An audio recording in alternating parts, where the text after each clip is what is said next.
Hi folks, it's Matt here, in another hotel room after the huge 24-hour challenge event. Just a few words and pictures here to talk you through the team Status Slo, what our prep was, what we got up to, and why we're doing this challenge. So the 24-hour challenges that Kitch has done over the last couple of years have been fantastic in raising funds for Sophie's legacy. I didn't want to see that falter.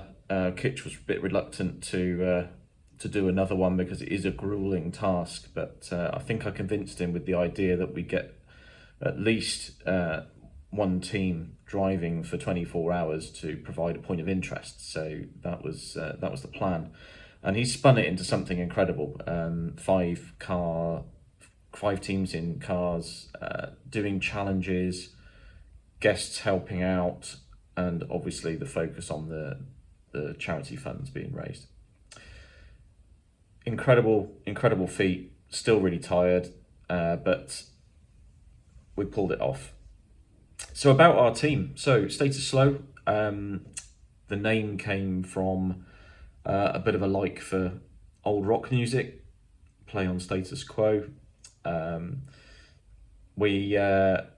already had a Skoda Felicia I bought in November last year with 3 weeks MOT on it, which had sat in a yard for 9 months, and decided to revive that vehicle. Did a bit of welding, replaced a couple of bits and bobs and got it through an MOT.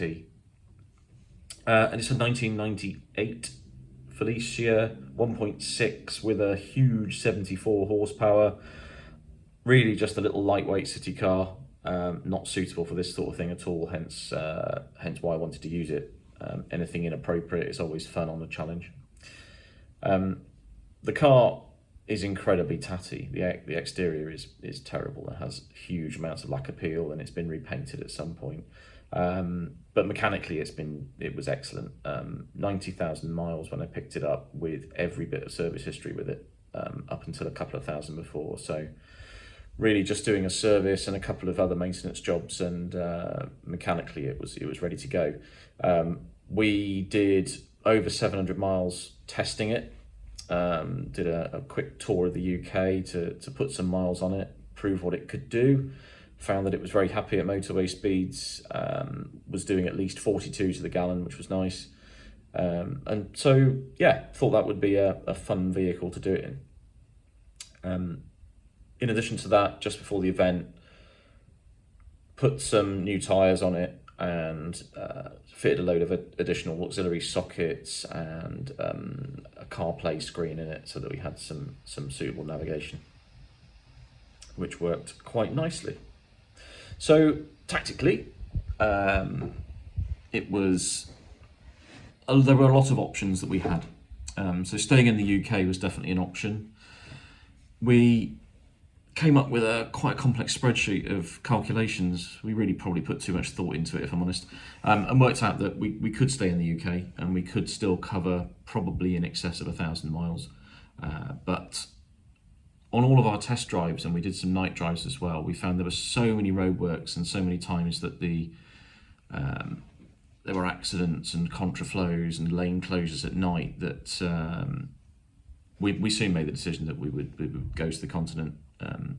Personally, I've driven tens of thousands of miles on the continent, and it just flows quite nicely, and especially over in Germany where there's so many different autobahns. If you see one that's busy, you can either turn around and take a different one, or just change your route and find a way around. So we thought about that. We even thought about checking into a hotel straight away. Get over onto the continent, check into a hotel, dump someone there to get some sleep straight away, dump the luggage to save weight in the car, and then do a loop and come back and get that person. That looks like quite a good option as well. But in the end, we just plumped for the option to go to Germany and do a loop around the country, knowing some of those roads quite well, and then our end point was going to be Hanover, a city I know very well. I know quite a few places in Hanover, so that worked for us at the end as well. Receiving the challenges in the car was quite fun actually, but it did cause us to deviate from our plan. We got our UK-based challenges out of the way quite early. It was very humbling and very satisfying visiting the 2 hospitals. We chose to do 2 because there's a bonus points available, but why not? You know, this is for charity. This is for supporting the charity that works with those hospitals. So we went to both Winchester and Basingstoke, and I'll insert the videos we took right here. Hello everyone, Team Status Slo here. We are at the fantastic Winchester Hospital in the Northbrook ward, and I'm here with Beth and Abby, and they're just going to tell you a little bit about what difference this is going to make and what the ward does here. Hello! We're so thankful for all of Sophie's legacies, donations. The parents' coffee room makes a huge difference for our parents that stay overnight. It gives them lots of different snack options and a nice cup of coffee. And the toys make such a difference to the children, distracts them when they're here from what's going on, and something fun for them. So thank you very much. Thank you. Fantastic. So thanks to everyone here at the Northbrook ward. We're going to crack on with our challenge now. We've got some miles to cover, so we'll catch up with you all soon. We are at Basingstoke now, and we're with Julie and Flo, and we're handing over some more packages for them. They're just going to give a few words about what this means to them. Hiya. So we use Sophie's Legacy, and it's really good for the parents to be able to get food when they might not enjoy the hospital food, and just something that's a bit more normal for them, like they'd have at home. And especially in the evenings when there's not food available. Fantastic. Thanks ever so much. Right, that's our 2 drop-off challenges done. We're now off to get on the road and do some more miles. After that, we got on the road, headed for the M3 and M25. Incredibly, at one junction of the M25, when traffic was quite slow, we saw a Citroen SM, which was one of the challenge vehicles to take a photo of. Really not happy with Kitch only giving us 30 points for it. It should have been a lot more. That's a rare car. But we saw one, we captured it, and we captured lots of other pre-2000 vehicles, some yellow cars. We stopped in a couple of places and picked up a couple of other challenge points on the way to the Eurotunnel as well. That's when it went a little bit wrong for us. We booked a Flexi Plus ticket on the Eurotunnel to guarantee us going straight through. So we went straight through and through Passport. And then our train was delayed by nearly 35 minutes. By this time, the Classics World team were almost in the Netherlands, and the Subaru, I think, was somewhere in Belgium at that point. So we'd really missed out, and that had delayed us quite a bit. But while we were in the tunnel, it gave us a chance to formulate our plan for the next steps. We decided that with the challenges, or one of the mandatory challenges to visit a motor circuit, we would go down to Spa in Belgium. So we headed straight there. And then knowing that the Nürburgring was only about an hour and a half away from there, we decided that we'd do Spa, then go up to the Nürburgring, and then carry on looping around Germany, taking a route towards Leipzig, and then up towards Berlin, and then cutting across to Hanover from there. So that was our overall plan. It almost went to plan. The biggest issue that we had, though, was once we'd done Spa, it was getting quite foggy in that part of the world, and as we came up towards the Nürburgring, we were really down on speed. The fog was really quite bad, and I think we had about 4 hours in total in the night shift. So we were dealing with tiredness, darkness, fog, and being in unfamiliar territory. So it took a bit of a toll on us, but we pushed through with that one. A couple of us managed to get a few minutes sleep in between as well. It wasn't too bad. The Skoda was surprisingly quiet, actually. It sort of just buzzed along. It was just tiring, that bit. So we got through some of that, and when the sun started to come up, all 3 of us in the car were starting to feel refreshed and revived a bit. So we soon needed fuel again, so we stopped. We found a petrol station not far from where we were. We were off the beaten track at that point, and we saw a petrol station, jumped in, and there was a McDonald's opposite as well, so we decided to stop for breakfast there. that worked out quite nicely for us. Everyone was feeling a bit more refreshed, so we cracked on, knowing that we could achieve a lot more in our challenges in the daylight. So we pressed on, and then there was one hilarious moment where we were tuned into the live stream as well from the car, and we could see the map was showing that Classics World and ourselves were converging on each other.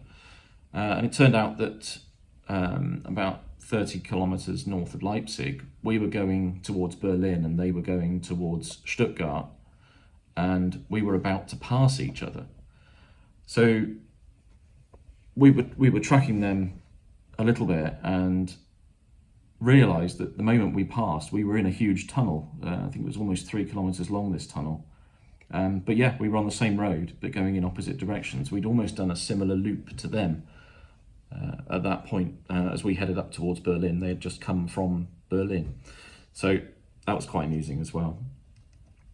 We then found out that we'd got bonus points for the Auto Shenanigans challenge, which was to buy an item at a service station beginning with the letter of your car. So we bought some Fisherman's Friends at services in Germany, and that got us some bonus points as well, which was quite nice. With about 3 hours to go, we were about an hour and a half from Hanover, so decided to come off. And we knew that there were lots of older cars in the German towns, so we came off near a place called Braunschweig, which is near about 30 kilometres west of Hanover. Straight away, we started spotting the cars, and this is where it really played into our hands. We were seeing every few houses there were interesting cars, old cars, pre-2000 cars parked on the roads and in the driveways. So we were a bit cheeky at times, but we managed to get some pictures of some excellent stuff, including someone almost had a collection of old BMWs. We saw a few of those. We saw someone who was obviously passionate about Fiats and had a few of those. We saw lots of old VWs. Mercedes 190s were quite prevalent as well in car parks that we spotted. So that worked out quite nicely, and I think in the end we ended up with over 200 bonus points just for spotting pre-2000 cars. So we were bombarding them with all of these pictures towards the end, and that was a really refreshing thing for us, and it perked us up for the final stint. But we realised that. We also stopped at Hanover 96 football stadium as well, having already done Frankfurt football stadium. That was another challenge as well. But by the time we got to the edge of Hanover, we were about 45 minutes from the end, and we decided that with so many pictures on our phones to sort out and tiredness really starting to set in a little bit, we'd check into our hotel. So we got straight to our hotel and checked in, and then spent half an hour sorting and sending in the final photos that we had. I'm really glad we did, because at that point we were really getting quite tired, and it probably wouldn't have been that much safer to carry on. So good decision made there, and it meant that our submissions were up, and all of our things were in line. But it also gave us an opportunity to catch the last bit of the live stream before we joined it ourselves. We were just blown away with the amount of money that had been raised at that point. We were well over 14,000 at that point. Amazing, really was amazing. And the Skoda was incredible. It just was relentless in taking any abuse we were giving it. We were, in Germany, we were doing persistently 80 to 90 miles an hour on the autobahns, and it wasn't complaining at all. At one point we did stop and check the oil, hadn't used any.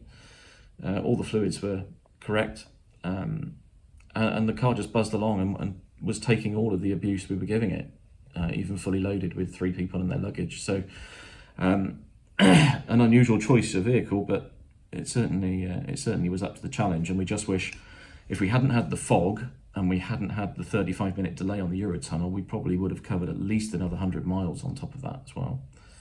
So what a car, and I'm going to keep it now, and I'm going to do some more challenges with it to raise more money for the charity, because it's such a worthwhile charity.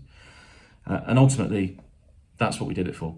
We were raising that money, and it's fantastic. We're going to continue to do that, and I'm putting a link in the description because I still want people to contribute to it now. We're going to keep that open for at least another few weeks to try and hit the magic number that Kitch was after in the first place. But At the time of recording this, we're over 20,000 already. We know there's some more to come in as well, so anything you can contribute, please do. Get in touch with me if you want, if we've got some ideas for other challenges that we can do in the future with that Skoda. It's not going anywhere. We're happy to use it for other things.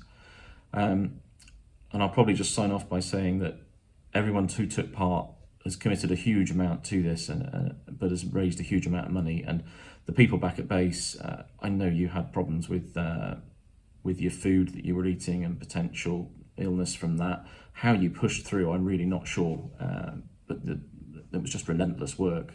I can't really thank you enough for keeping that going. Amazing stuff. So I'm going to sign off now. Final thanks to my team, Phil Pond and Chris Mountford. You guys were rocks and probably did much more driving than me, actually. So thank you so much, guys. I'd love to do it again, actually, but we'll see what happens. We'll see what happens, see what the future has to hold. Brilliant stuff. Keep contributing, people, and let's hear your ideas and thoughts as well. Thank you, everyone.